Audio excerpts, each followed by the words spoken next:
गणेशाय नमः। जया एकादशी माघ मास के शुक्ल पक्ष की एकादशी को कहा जाता है। मान्यता तो यह भी है कि इस दिन व्रत करने से व्रतियों को पिशाच योनि से भी मुक्ति प्राप्त हो जाती है और इस दिन व्रत करने वाले को सभी तरह के पापों से मुक्ति मिल जाती है। भगवान श्री कृष्ण ने महाराज युधिष्ठिर को इसके बारे में बताते हुए कहा कि एक बार इंद्र की सभा में अप्सराएं नृत्य कर रही थीं और सभा में प्रसिद्ध गंधर्व पुष्पवंत, उनकी पुत्री पुष्पवती और चित्रसेन की स्त्री मालिनी और उनका पुत्र माल्यवान भी थे। उस समय पुत्रवती माल्यवान को देखकर मोहित हो गई और काम का भाव उसके मन में जागृत हो गया। उसने अपने रूप सौंदर्य हाव भाव से माल्यवान को कामासक्त भी कर लिया। पुष्पवती के अद्वितीय रूप के कारण माल्यवान भी कामासक्त हो गए। दोनों कामासक्त होकर यौन क्रियाओं में लिप्त भी हुए।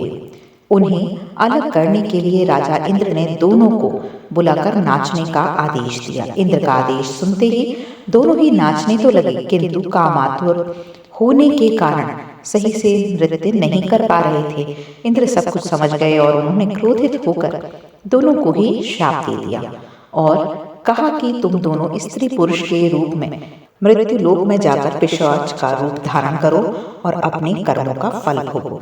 इंद्र के शाप के कारण दोनों हिमालय पर पिशाच बनकर दुख पूर्वक अपना जीवन व्यतीत करने लगे। दोनों को पूरी रात नींद नहीं आती थी। एक दिन तो पिशाच ने अपनी स्त्री से कहा कि नाम मालूम हमने पूर्व जन्म में कौन से ऐसे पाप किए हैं जिससे कि हमें इतनी कष्टदायक पिशाच योनि प्राप्त हुई है। तभी एक दिन अचानक दोनों की भेंट देवऋषि नारद से हो गई।